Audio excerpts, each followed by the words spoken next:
Blessings, everyone tuning in to this message from the Sound of the Future Ministry. Take a moment to pause and reflect on this first day of the week. Let this be your prayer for this week. Book of Romans, chapter 15, verse 13. May the God of hope fill you with all joy and peace as you trust in Him, so that you may overflow in hope by the power of the Holy Spirit. In Jesus' name, amen.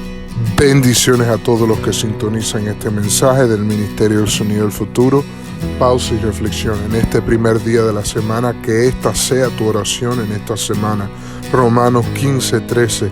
Y el Dios de esperanza os llene de todo gozo y paz en Él creer, para que abundéis en esperanza por el poder del Espíritu Santo, en el nombre de Jesús. Amén.